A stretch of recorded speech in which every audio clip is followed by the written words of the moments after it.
We Ramaswamy जी का जन्म दिवस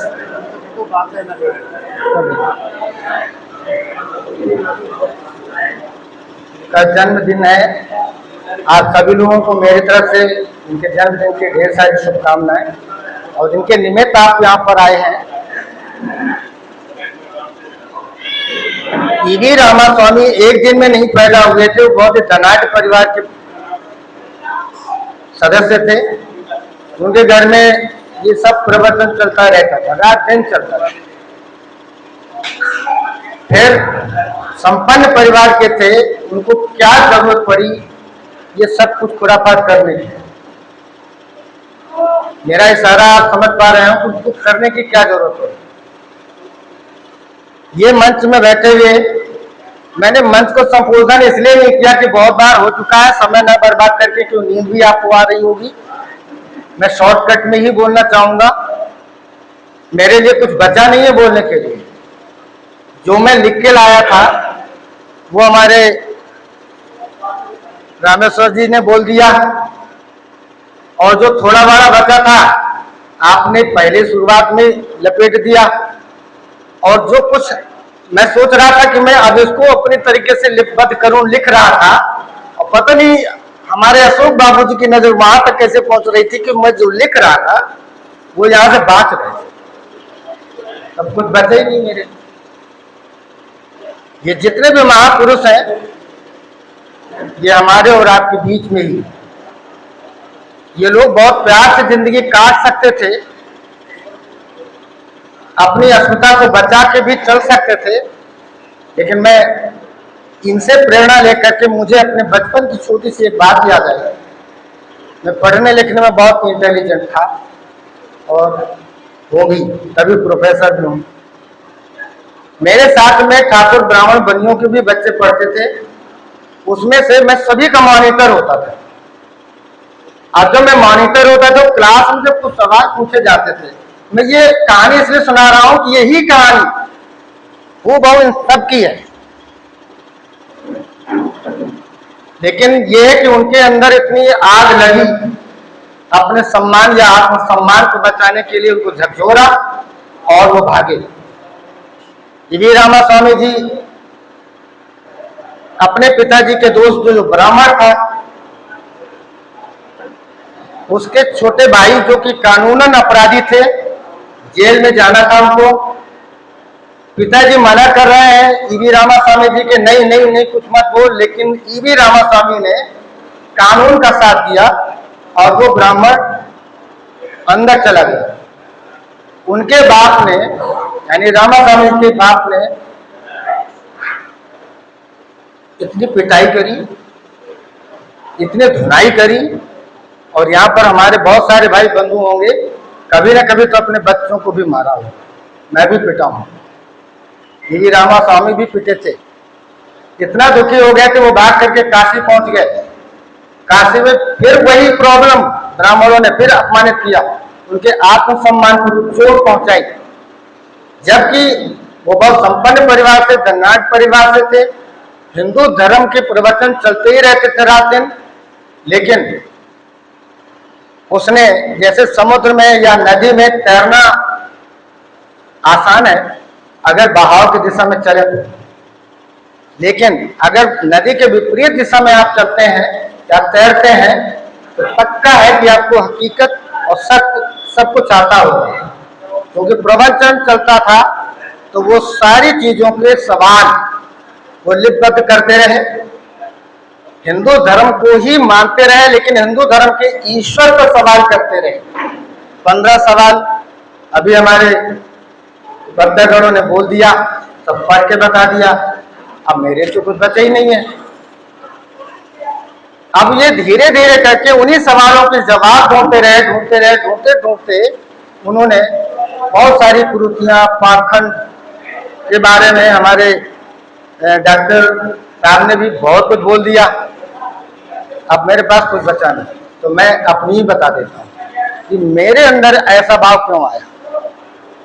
तो वो जो ब्राह्मण रहते थे, मेरे मॉनिटर्स में काम करते थे, तो मैं उनसे स्टैंजा पूछता था। अगर नहीं आता था उनको तो मैं अगले वाले अपने सजाती से किसी से उसकी पिटाई करवाता तो 2 चाटे मार।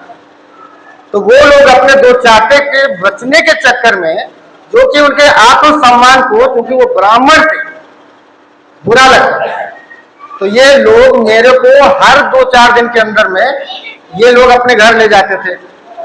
और घर ले जाने के बाद में बेटा क्या खाएगा, ये खाएगा, वो खाएगा, बहुत कुछ परोसा जाता और मैं खाता था। खाने के बाद में सब कुछ अच्छा लगता था, बहुत मालपुआ भी मिलता था, लेकिन एक चीज मेरे साथ गलत हुआ।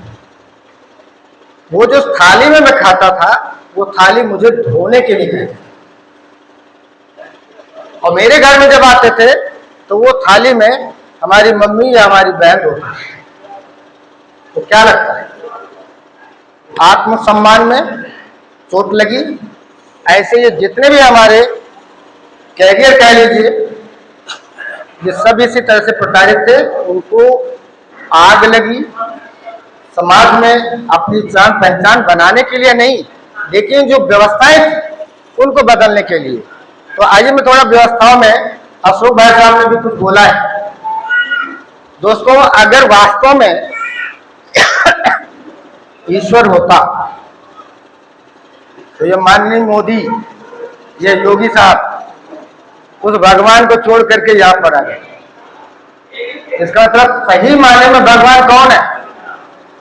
सत्ता, पावर, जिसके हाथ में है वही सब कुछ कर सकता है। तो आइए मैं थोड़ा सा पुराने जमाने में चलता हूं। ये जो आजकल हमारी सत्ता में चल रही है हिंदू और मुस्लिम राजनीति, इसको भी समझ ली। और मैं समझता हूँ आप सभी लोगों के लिए बहुत ही महत्वपूर्ण पॉइंट है। अब मैं प्रोफेसर हूँ, ये सारी चीजों को मैं चाहूंगा कि आप नोट भी कर सकते हैं। यहाँ तो आपको हाँ समझ में आएगा, लेकिन जब आप किसी से बात करेंगे तो वो सारी चीज मेरे पास वापस आ सकती है। ये लड़ाई हिंदुस्तान में केवल आर्य और अनार्यों की। आर्य कौन है? जो बाहर से आए, बाहर से आने वाले लोगों के कोई न कोई भगवान या पावर होती है। हिंदू धर्म के बारे में आप सब जानते हैं, आप सब पैदा उसी में हुए हो। मुसलमान धर्म ये भी बाहर से आया है, ईसाई धर्म ये भी बाहर से आए हैं, और ये सब जितने आर्य हैं इनके अपने अपने कोई न कोई विधान है, ये वहीं से लेके आए। जब वो विधान के साथ में आपको लेते हैं तो आपने देखा होगा इन आर्यों को आपस में लड़ते हुए आपने कभी नहीं देखा होगा। अभी आप यहाँ के बहुत ही लीडिंग लीडर्स हैं, बीजेपी के जितने भी टॉप क्लास के लीडर्स हैं ये आर्य हैं, और इनकी बेटियां दूसरे आर्य मुस्लिम समुदाय में भी है और सिख समुदाय में भी। इसका मतलब यहाँ पर रोटी बेटी का कोई प्रॉब्लम नहीं है, क्योंकि ये आर्य हैं। और कितने हैं ये? मात्र 15%। तो बाकी जितने भी बचे अनार्य मूल निवासी, ये सभी वही है। ये सब मारे गए हैं, प्रताड़ित किए गए हैं, अपमानित किए गए हैं। इनका स्वाभिमान जागा तो ये भागे, और हमारे बीच में आज वो एक स्मृति के रूप में याद आते हैं। और अगर हम लोग याद कर रहे हैं तो बहुत अच्छी बात है। तो आज सब लोग बैठे हुए हैं, कितने लोगों का सम्मान कभी भी अपमानित हुआ, कितने लोगों का स्वाभिमान बिल्कुल से नकारा गया। मुझे नहीं लगता है कोई भी बचा होगा। ब्राह्मण के घर जाएंगे तो खटिया में आपको बैठने नहीं देगा। ये क्या है? अब यह अशोक भाई साहब समानता वाली बात कर रहे थे। शूद्र जो मूल निवासी है, 4 वर्णों के आधार पर ठाकुर, ब्राह्मण, बनिया और शूद्र है। लेकिन साइमन कमीशन, अभी हमारे अशोक बाबू जी ने बताया, जब वो आए तो शूद्र 2 कैटेगरी में बट गए। एक हो गया सछूत, एक होगा अछूत। सछूत भी चाहिए उनको, खटिया में बगल में बैठ करके उनका पानी चिलम भरने वाला, वो तो हो गया सछूत, जिसमें अशोक भाई साहब ने बहुत सारे कास्ट के बारे में नाम लिया हुआ है। मैं नाम नहीं लूंगा, तो हम सब लोग समान हैं। इसके बाद में जो अछूत में से अछूत थे उनको एसटी, SC में दाखिल करके साइमन कमीशन ने एक अलग गजट बना दिया। बाबा भीमराव अम्बेडकर कंफ्यूज हो गए कि आप क्या करें। वो तो सिखा रहे हैं हमें कि नहीं हम सब एक हैं, हम सब एक हैं, लेकिन काची गणेरिया ये जितने भी हैं ये सचमुच में आ गए। उनको पंडित जी सम्मान दे रहा है, इसलिए वो कहते नहीं नहीं अब। दूसरी बात, ठाकुर ब्राह्मण बनिया इन तीनों में अशोक भाई साहब ने बोला ये चार वर्ण में से 3 वर्ण हैं। तीनों वर्णों में नहीं बल्कि चारों वर्णों में उन्हें जातियां बनाई। इस तिलस्म को समझना है। चारों वर्णों में जातियां बनाई, लेकिन ये 3 वर्ण जो पहले नंबर पर है, दूसरे और तीसरे पर, इनमें मिश्रा क्या शादी नहीं करेगा, तिवारी क्या शादी नहीं करेगा, शुक्ला क्या शादी नहीं करेगा। कहाँ करता है? इसी तरह से ठाकुरों में भी जाते बनी, उनमें भी जो चौहान है चौहान क्या शादी नहीं करता, जो परिहार है वो परिहार क्या शादी नहीं करता। ये सब आप जानते हैं, आपके आंखों के सामने रोज हो रहा है और रोज दावतें आप खा रहे हैं। बनियों के यहाँ भी यही है। लेकिन शूद्रों में जितने भी जातियां हैं, इतना अच्छा कवच बनाया है, इतनी मोटी दीवार बना दी है कि शाक्य कुशवाहा में भी शादी नहीं कर सकता। ठीक है, मैं खुद इसका जिम्मेदार हूं कि शाक्यों के यहाँ से मेरे रिश्ते आए तो हमारे को बताया गया कि नहीं नहीं वो दूसरे विराट को नीच हमारे से नीच होते हैं। और जब मैं यहाँ आया तो पता चला शाक्यों से हम नीचे हैं, यहाँ के लोग शाक्य बोलते हैं। और इससे भी बड़ी बात बता दी, शाक्यों ने तो मुझे इसलिए डिनाई कर दिया कि मेरा रिश्ता ही नहीं हुआ शाक्यों में। तो जो हमारे जाटो समुदाय के लोग हैं, उन लोगों ने मौर्य समझ करके मेरे को अपने समुदाय में शामिल कर लिया। बहुत अच्छा लगा, कम से कम शूद्रों ने अपना समझा तो सही। और तभी हमारे एक और भी क्रांतिवीर हमें टकराए, माननीय देवेंद्र सिंह कुशवाहा, और उन्हीं के चेले ये आप हैं। इन्होंने ठोक ठोक के धो धो करके मेरे को इतना साफ सुथरा किया कि दिमाग में जो पुराना आत्मसम्मान मेरा बिखरा था ये वापस जाए। क्या आप सब अभी आ रहा हूं। जब उस कारवां में चलने लगे तो मैं BC का हूं ऐसा आपको पता लगा। और मेरे उस समय प्रिंसिपल भी आप ही के समाज के थे, तो ये मेरे से मिलने आए, बहुत अच्छा लगा, परिचय हुआ। इसी तरह के मंच में छोटे छोटे जगहों पर जा जा के एक एक गांव में हम 4-4 लोगों को ये प्रवचन देते रहे। हमारे अशोक भाई साहब इसके साक्षी हैं। मैं अपने स्कूटर में अशोक भाई साहब को शाम को 4 बजे किसी पास पड़ोस के गांव में 3 घंटे रोज जाता। अच्छी बात यह है कि हमें 3 पकड़े मिलते थे। और आज यहाँ पर एक जानकारी हुई कि EV रामास्वामी जी का जन्मदिन है, उसमें आना है। आप सब लोग एक नहीं, कम से कम 50 से ज्यादा है, 100 लोग के आसपास यहाँ आए, कुछ चले गए। ये मेरी अपने व्यक्तिगत जीत है और ये लड़ाई आप लोग व्यक्तिगत रूप से ले सकते हैं। तो 85% जो शूद्र हैं। अब मैं आपसे एक सवाल करता हूं, जब शाक्य यहाँ शादी करता है, कुशवाहा के यहाँ शादी करता है, जाटो के यहाँ शादी करता है, तो आपकी प्रजा तो शुद्ध है या शुद्ध?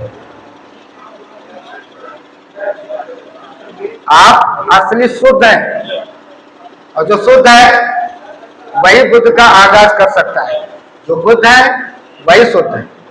तो असली जो आप मूल निवासी हैं, इन सबको मैं शुद्ध मानते हुए आप अपने आप के स्वाभिमान को जगाएं और कर्म बढ़ाइए। आते हैं शिक्षा की बात। हमारे राष्ट्रपिता ज्योतिराव फूले, शिक्षा की देवी, उनकी पत्नी सावित्रीबाई फूले। मैं जनपद कासगंज का राष्ट्रीय समन्वयक भी हूँ। जो प्रतियोगिता होती है वैज्ञानिक, उनका मैं कन्वेनर होता हूँ। लेकिन वहां पर स्टेज में बगल में सरस्वती की मूर्ति लगी होती है, कहता फीता काटो, कभी नहीं गया। जो दूसरे लोग हैं वो काटते थे। उसके बाद 5-6 मीटिंग में बाद में कभी मीटिंग में भी नहीं गया। तो जो असली शिक्षा की देवी है उसको तो आपके घरों में कहीं पर मैंने देखा ही नहीं, और जो नकली फसली है वो आपके किताबों में भी है, बच्चों के कापियों में भी है, सब जगह पे छाया हुआ है। आपके मोबाइल पर खोल के देखिए, कम से कम एक दिन में 1000 देवी देवताओं के गुड मॉर्निंग आते हैं। इसी कामों में आगे बढ़े तो हमारे रामकिशोर जी यहाँ बैठे हुए हैं, ये इलेक्शन लड़ रहे थे, तो इतना जुनून था कि अपना है। हालांकि हमें नहीं जानते थे, लेकिन हमने इनको जानने की कोशिश करी, मेहनत करी, संघर्ष किया। जो बाबा साहब भीमराव अम्बेडकर के साथ हुआ वही इनके साथ भी हुआ। ये 15-16 साल 20 साल पहले की बात मैं कर रहा हूँ। बीच में स्वास्थ्य का चैलेंज आया तो मंच में थोड़ा कम जाने लगा। अभी मैं यहाँ सिया राम जी बैठे हुए हैं, इन्होंने अपने को दुहाई दे करके मुझे बुद्ध जयंती में ले जा आए, और तब से मैं हर सप्ताह किसी न किसी मीटिंग में आ रहा हूँ। तो मेरा अभी फ्लो नहीं आ पा रहा उतना, और मुझे ये सब लोग मुख्य अतिथि बना देते हैं। सारे जो वक्ता होते हैं वो सब कुछ बोल चुके होते हैं, मेरे लिए ठन मेरे कुछ भी बचता ही नहीं, तो मैं क्या बोल। तो कुल मिला के आप सोचते हैं असली लड़ाई आर्यों की है, हमारे से नहीं है। मुसलमान भी चाहता है हम पे राज करना, जो किया वो भी फन बना रहा है कि हम कब गद्दी में जाए। ये जो आपके आ रहे हैं हिंदू समाज में 3, ये भी बाहर से आए हुए हैं, इन्होंने भी यहाँ राज किया। कांग्रेस इसका जीता जागता सबूत है, बीजेपी उसका जीता जागता सबूत है। पिछले इतिहास में नहीं जाना चाहते तो प्रेजेंट भी। इसके आगे जो हमारी अन्य पार्टी जो बुद्ध से जुड़े हुए हैं या बुद्ध मैथोलॉजी से जुड़े हुए हैं, उनमें से कोई भी पार्टी हिंदुस्तान में सरवाइव नहीं कर पा रही है। वो अपनी बकौती समझ करके उसको चलाना चाहते हैं। हमने भी बीएसपी में काम किया, लेकिन बीएसपी पार्टी में रजिस्टर्ड होकर काम मैंने नहीं किया, क्योंकि हिटलर का मुझे पसंद नहीं थी, क्योंकि वो स्वाभिमान मुझे बचपन वाला याद आज भी है। तो मैं बीएसपी में कभी नहीं गया, लेकिन मानवर काशीराम की जो विचारधारा थी बामसेर, मैं उसके साथ काम करता रहा और लोगों को स्क्रिप्ट लिख करके भाषण भी दिलवाता रहा। जिला अध्यक्ष भी बनवाए बामसेर में, दिवाकर को हम लोग स्क्रिप्ट लिख करके गणतंत्र में, ये जो संगम पैलेस उसके बगल में माता साहब है, उनके यहाँ पर हम लोगों ने स्क्रिप्ट लिख करके बुलवाना सिखाया। लेकिन हमने कोई पद नहीं लिया, क्योंकि हम तो ऑलरेडी हैं। मैं यहाँ का नहीं हूँ, आप यहाँ के हैं, आप 100 को जानते हैं, मैं 10 को भी नहीं जानता। तो बिल्कुल कहाँ से बच सकता है आपसे। हम आपका सपोर्ट करने के लिए तैयार हैं, आपके साथ कंधा से कंधा चलने को तैयार है। कहीं विचारों की कमी है, कहीं सोच की कमी है, वैज्ञानिकता की कमी है, हम आपके साथ खड़े हैं। तो आगे बढ़िए। एक बार मैं फिर से पुनः इस मंच का आभार व्यक्त करते हुए, खास तौर से जो इस तरह के छोटे छोटे प्रोग्राम हो रहा है, ये राष्ट्रीय बौद्ध महासभा के तत्वाधान में, जिसमें मैं रामचंद्र जी को बहुत बहुत साधुवाद देता हूँ। उनके साथ में विजय पाल जी हमारे जो इस समय अध्यक्ष भी हैं, उनको साधुवाद देता हूँ। कम से कम बुद्ध के कारवा को बढ़ा तो रहे हैं, कम से कम बुद्ध के बारे में आप काका गागा सीख रहे हैं। अगर डॉक्टर भीमराव अंबेडकर नहीं आए होते, ललय सिंह नहीं हुए होते, पेरियार साहब रामास्वामी नहीं हुए होते, यकीन मानिए दोस्तों, यहाँ बुद्ध का नाम लेने वाला कोई नहीं होगा। ये सब समकालीन है। कुल मिला के एक वट वृक्ष बना हुआ है बुद्ध, ये सब कहानियां हैं उनकी। तो क्या आप उस पीपल के पेड़ के टहनी बनने को तैयार हैं? समय आपका इंतजार कर रहा है, आगे बढ़िए, हम आपके साथ हैं। तो कुल मिला के मैं फिर से पुनः मंच का आभार देते हुए पूज्य भंते जी को मैं खास तौर से भंते जी को मैं साधुवाद देता हूँ। इन्होंने हमें बुद्ध के बारे में बहुत अच्छी जानकारियां दी, बुद्ध संघ ने, ये भंते संघ ने। तो संघ को मैं नमन करता हूँ, वंदना में करता हूँ। और मैं अपनी बात अपने को खत्म करने की कोशिश, आपसे इजाजत लेना चाहूंगा। बातें अभी बहुत हैं, क्योंकि मेरे जो कंटिन्यूएशन प्रोग्राम थे वो सब छिन्न भिन्न हो चुके हैं, इसलिए मैं उनको जोड़ रहा हूँ। तो अब जितना मुझे जोड़ना आया वो मैंने जोड़ दिया। अब मैं अपनी आवाज को यहीं पर विराम देना चाहूंगा और मैं रामचंद्र जी को पुनः आमंत्रित करता हूँ।